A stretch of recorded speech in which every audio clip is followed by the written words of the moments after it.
Hey guys, thank you so much for tuning into my week 2 presentation where we'll be taking a look at 5 separate ethic theories. We're going to be relating 2 of these theories to public administration, and just as a heads up, I'm going to be relating them to code enforcement. Then we're going to apply the virtue theory to public administrators within code enforcement. So first, let's take a look at the natural law theory.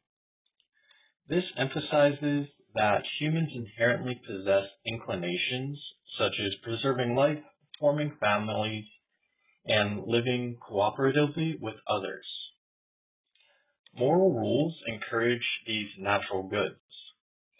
Laws and policies promote human flourishing and punish anything unjust that contradicts against these fundamental ideas of preserving life, forming families, and living cooperatively with others.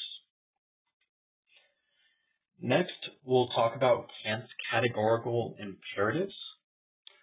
This grounds morality in duty, stating people must act in the best interest of the group over the individual, and principles must logically apply to the whole rather than the individual. People must be treated as an end and not as a means to achieve a selfish end where you use people just to get what you want. Next, it's utilitarianism, and this evaluates morality based on outcomes that maximize happiness and minimize harm. There is a distinguishment between act utilitarianism, which evaluates an individual's actions, and rule utilitarianism, which evaluates the consequences of adopting general rules that produce the greatest good over time.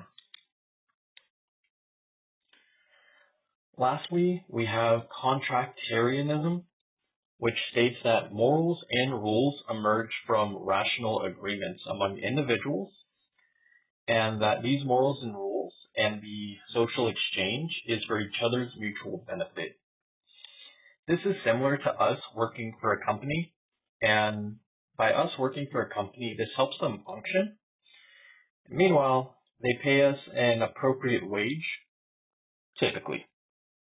It's an ongoing series of social contracts that create the stable and cooperative society that allows things to function as is.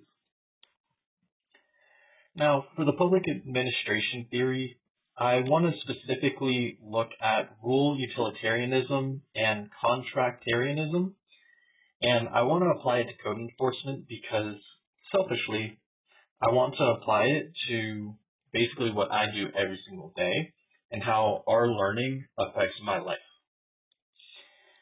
I see both pop up when I'm looking at the municipal code. And the municipal code are the general rules that citizens and residents of a city must follow. But they're heavily critiqued before going into effect because we want to ensure that the codes protect the safety and well-being of the community. And referring back to rule utilitarianism, this is because we want to maximize their pleasure by making sure that they are safe and being taken care of, while simultaneously mitigating risk and dangers that could introduce suffering into their lives.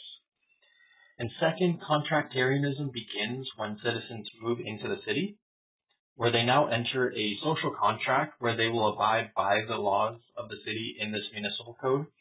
And this is in exchange for the city's intervention on non-compliant individuals and properties.